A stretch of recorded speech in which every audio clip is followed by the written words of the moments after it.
Hello everyone, I'm back again with another Legends of Runeterra video. I regrettably am making this video for a second time because the audio got completely messed up during the first recording somehow. Sorry about that. So this is not an initial reaction video. I've already seen these cards. I made a whole video reviewing them and I'm now going over them again, but we can still discuss the cards and what my opinions on them are. So, as you can see, we have Mecha-Yordles joining Legends of Runeterra, which I take to mean that Rumble is more than likely coming out tomorrow. What we have is we have these two cards right here. We have Squeaker, which is a 2-mana 1/1 from Bandle City, augment, play discard 1 to manifest a Mecha-Yordle. And then we have this 1-mana burst spell, also from Bandle City, Scrap Heap, burst to play discard 1, manifest a Mecha-Yordle. It's just Squeaker's effect as a 1-mana burst speed card. It's 1 mana less, but you don't get a body with it. Slight trade-off. And the way this works is the Mecha-Yordles are these 11 cards right here. We have Bouncer and Bolt, which is a 2-mana 3/2 Challenger Impact. Fury Horn Crasher from the Freljord, a 2-mana 3/2 Impact. Attack, grant the top 3 allies in your deck +1/+1. Geode Mecha-Forcer, a 2-mana 1/4 from Targon Impact. Support, give my supported ally Spell Shield and +2/+2 this round. Salty Spinner from Bilgewater, 3-mana 0/4 Impact. When I'm summoned or round start, grant me +2 toughness for each card you've discarded last round, then shuffle my stats. Smash and Dash, Mono Bandle City, 3-mana 4/4 double impact, essentially. Professor Von Mech, which is a 4-mana 3/2 impact. When I'm summoned, create a random 1, 2, and 3 cost follower in hand. Shadow Tech Walker, Ionia, 4-mana 2/5 elusive impact. Dune Hopper Mech, which is a 5-mana 5/6 impact for Shurima. Attack, summon 2 attacking Sand Soldiers. This one, which I'm still not entirely sure how to pronounce, I'm pronouncing it Trumpetecker. 5-mana 4/5 from Demacia, impact. When I'm summoned, grant other allies +1/+1. Earthshaker, Noxian Yordle Mech, 6 mana for a 3/8 impact. Attack, double my power and impact, which is a permanent buff. And last but not least, Lil Dipper, 6 mana, 5/3 from Shadow Isles. Impact, to play me, discard a unit. Last breath, summon an exact copy of the discarded unit. Now, I love the thematic of these cards. Like I said, I know it's not my initial reaction, but I've already looked at it and I've gushed over them. They are brilliantly designed, not only in what they do, but the artwork is just on point. You can tell, like, I think the two that do the best is the Demacia Mecha-Yordle and the Ionia Mecha-Yordle. They just represent, like, it just looks like armor and pieces of metal and scrap that these Yordles found in their represented regions and cobbled together over a mech. These cards function just like Celestial cards do. As you notice, they don't have mana gems. And the only way to get them that we have so far is through Squeaker and Scrap Heap.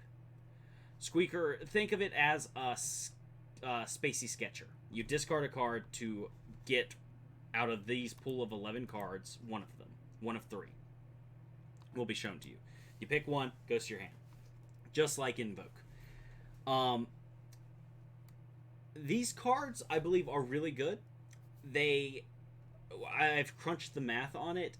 The odds of getting any one specific unit is about 27.5%, roughly.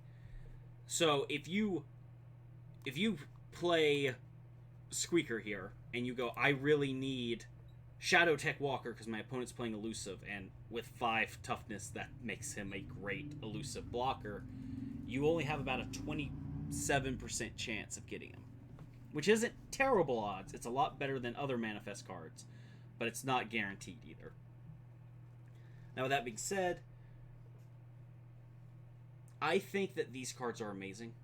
And it's hard for me to put like that initial excitement back into it. I'm trying hard, but at the end of the day, these cards are amazing because they're so good for most decks. In fact, the only two that I feel don't perfectly work well in just about any deck is the Little Dipper.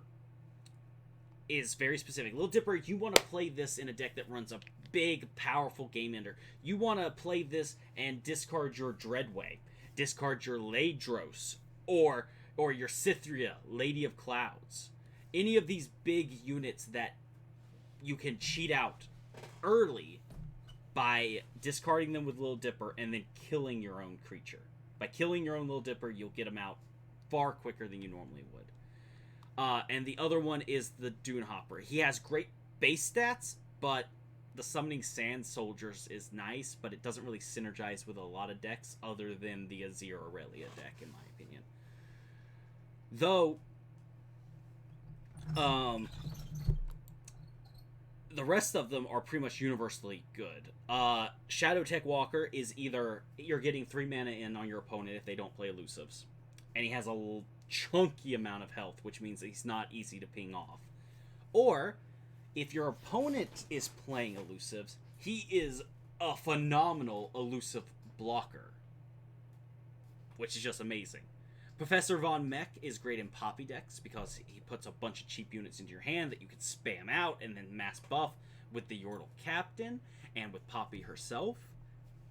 Plus, it just refills your hand with a bunch of chump blockers, which is always good. Smash and Dash, just a solid 4/4 for 3 with double impact. Solid stat line. Salty Spinner at first I thought was a little niche because you'd have to be running a discard package to make them really work. But at the same time, your Scrap Heap and Squeaker alone are discarding cards. So if you play Scrap Heap, you discard a card, and then you play the Salty Spinner. Well, he's going to be a 0/6 with his stat shuffle for 3. 6 stats to distribute is not bad for 3 mana. It's average. So, by running these, you do have a bit of discarding your deck innately, so he's not as bad as I initially thought.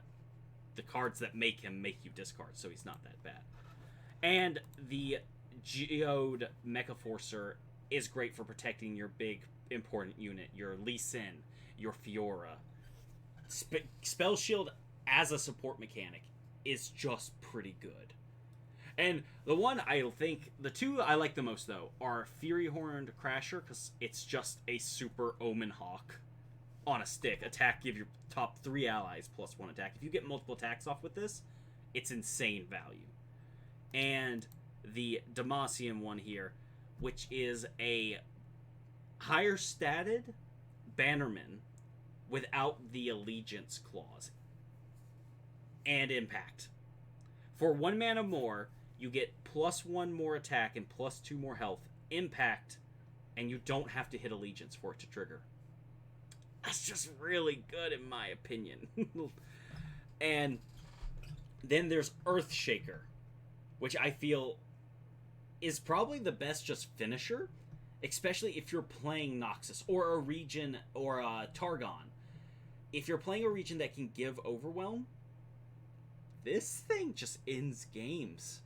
Like if you granted Overwhelm to this creature, or could consistently give it Overwhelm, and I'm thinking like a best case scenario, you play Kato the Arm into this on turn 6. It's your attacking turn. You swing with it. Kato triggers, give it +3 and Overwhelm. Its effect then triggers. It becomes a 12/8 Overwhelm double impact. Reasonably, I feel, your opponent might, on turn 6, have a 6 toughness unit. If it only has 6 health, then you're going to be doing, 8 damage? 6 gets through, then the double impact. And that's on turn 1. The next turn, if you attack again, it's going to be a 24/24, or 24, then the health doesn't matter at that point. It's a 24 overwhelm unit with quad impact. Your opponent just loses at that point. The one turn kill potential with this card is high. And even if you don't have overwhelm, you're probably still going to get 2 attacks off with it, which means its impact's going to become double impact. That's 2 damage through. Then its double impact becomes quad impact, and that's 6 total damage it gets through. That's without overwhelm. It's really good in my opinion. But no, I think they're really good. These cards are amazing, and like I said, I'm so sorry that my audio quality was bad. It was just echo on echo and echo on echo. It was a feedback loop for some reason. I have no idea why, but it's fixed now. And even though this is a much quicker video than the original one was, I have my thoughts together. So I think that they're all great. I think that if you manifest any of one of these cards, like I said, other than maybe the Salty Spinner and the Dune Hopper, though Dune Hopper is just a solid body, if you need that, it can be good. But as far as their specific, what they're trying to do, don't know how that happened. They're great. They're all good. And I think manifesting any of them is great. These 3 as early game summons is amazing. All of these have utility that make them great. Anti-elusive, going wide, and then just a solid early game body. And then these are just late game drops that are amazing. Great stats that goes wide. That's awesome. A free Bannerman. A win con in and of itself with the Earthshaker. And then a potential cheat engine with Little Dipper if you're running a big powerful unit. Like I said, the Dreadway and all that. There's plenty of other big units that work too, but those are the ones that come to mind. But no, I think that these cards are great. I am going to come back to them tomorrow and talk about them more in depth once Rumble has been revealed, because I'm sure that he will synergize with this mechanic in some way. He's probably going to be he's going to be a Mecha-Yordle himself. I'll put money on that. And once we see what he does, I will come back tomorrow and discuss them again if there's any new information to discuss. So, once again, sorry that it wasn't a first-time reaction, but I hope you enjoyed the video, and I will see you tomorrow.